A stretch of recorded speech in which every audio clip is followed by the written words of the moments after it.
हिमाचल में भारी बरसात के बाद कई जगहों पर भूस्खलन। शिमला, पालमपुर, सोलन और आनी में भूस्खलन हो गया है। भूस्खलन होने से सड़कें बंद हो गई हैं, बिजली आपूर्ति भी प्रभावित हुई है।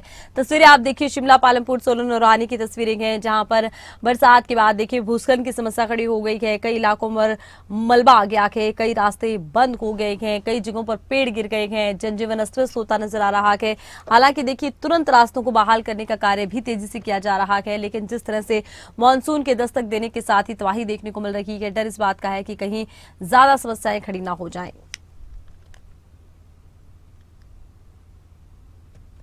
हिमाचल प्रदेश में भारी बरसात से अभी तक 115 सड़कें बंद हो गई हैं। यहां आपको बता दें कि 215 जगहों पर बिजली आपूर्ति प्रभावित हो गई है।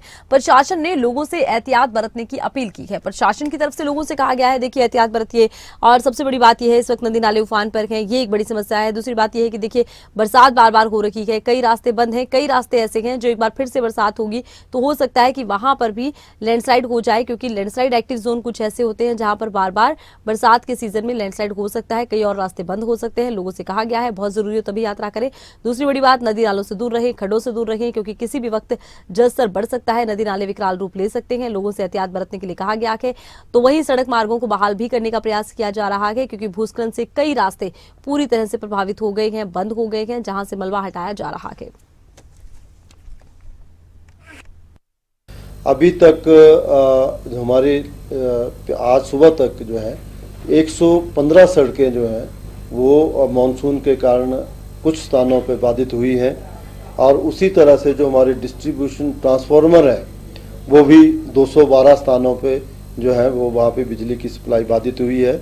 और साथ में पूरे प्रदेश में हमारी 10,000 पानी की स्कीमों में से 17 वाटर सप्लाई की स्कीम्स ऐसी हैं जो बाधित हुई हैं। ये जो आंकड़ा है सड़कों का या ट्रांसफार्मर का या वाटर सप्लाई स्कीम्स का हर दिन घटता बढ़ता रहता है। मैं जैसे बताना चाहूँगा कि पिछले कल तक हमारी पानी की कोई भी स्कीम जो बाधित नहीं थी, और जो ट्रांसफार्मर आज मैंने 212 बताया, पिछले कल 319 थी, और सड़कें भी उसी तरह से पिछले कल 63 थी, आज 115 जो है बाधित हुई है। ध्यान अवश्य रखें।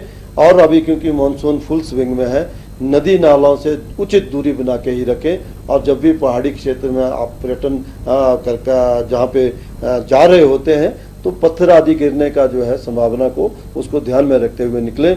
हमारा अभी तो मानसून के बाद तो ऐसे जान माल के नुकसान नहीं हुआ है, लेकिन मैं आपको बता देना चाहता हूँ कि जब पूरे देश में सूखे की और लू स्थिति थी और लू चल रही थी जून महीने में और मई महीने में, उस दौरान हिमाचल प्रदेश में लगभग 30 लोग जो है पानी में अटखेलियां करते हुए डूब के उनकी मृत्यु हुई है। बहुत ही दुखद है। जिला प्रशासन ने और सरकार ने जगह जगह बोर्डिंग भी लगाए होते हैं, और जो बोर्ड भी चेतावनी के बोर्ड भी लगाए होते हैं, उनको वैसे भी सलाह दी जाती है, लेकिन लोग फिर भी जो है नालों के किनारे चले जाते हैं और एक सेल्फी के चक्कर में जान गंवा लेते हैं।